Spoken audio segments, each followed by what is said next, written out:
అందరూ కేటీఆర్ లాగానే వసూళ్లు రాజాలుండరన్నారు ఎమ్మెల్సీ బల్మూరి వెంకట్.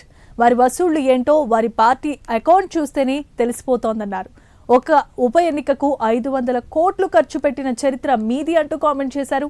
రాహుల్ గాంధీది త్యాగాల కుటుంబం అయితే మీది రాజభోగాల కుటుంబం అని మండిపడ్డారు. అధికారానికి ముందు కల్వకుంట్ల కుటుంబ ఆస్తులు ఎన్ని, ఇప్పుడు వారి ఆస్తులు ఎన్నో ప్రజలకు బాగా తెలుసన్నారు. సీఎం మాట్లాడిన మాటలను వక్రీకరించి పిచ్చి ప్రచారం చేస్తున్నారంటూ కేటీఆర్ పై బల్మూరి వెంకట్ ఫైర్ అయ్యారు.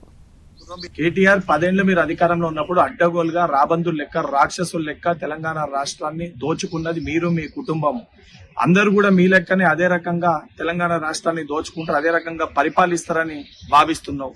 నీ లెక్క అందరూ వసూలు రాజాలు ఉండరు. తెలంగాణ రాష్ట్ర చరిత్రలో తెలంగాణ రాష్ట్రంలో మీరు అధికారంలోకి రాకముందు మీ పార్టీ అకౌంట్ పరిస్థితి ఏందో, ఈ రోజున్న పరిస్థితి ఏందో చూస్తే చాలా స్పష్టంగా అర్థమవుతుంది. ఆ రోజున్న మీ ఆస్తుల విలువలన్నీ ఈ రోజు ఏ రకంగా అడ్డగోలుగా ఆస్తులు సంపాదించుకున్నారో, మీ ఆస్తుల పెంచిన తీరును చూస్తే చాలా స్పష్టంగా అర్థమవుతుంది. సిగ్గు శరం లేకుండా రాహుల్ గాంధీ గారిది త్యాగాల కుటుంబం, మీది రాజభోగాలు రాక్షసత్వంతో అవినీతితోటి ఏదైతే దాచుకొని దోచుకున్న సొమ్ముని ఈ రోజు చూపించుకుని రాజభోగాలు అనుభవిస్తుంది మీరు. నిజంగా మా ముఖ్యమంత్రి గారు మాట్లాడింది అవసరమైతే రాహుల్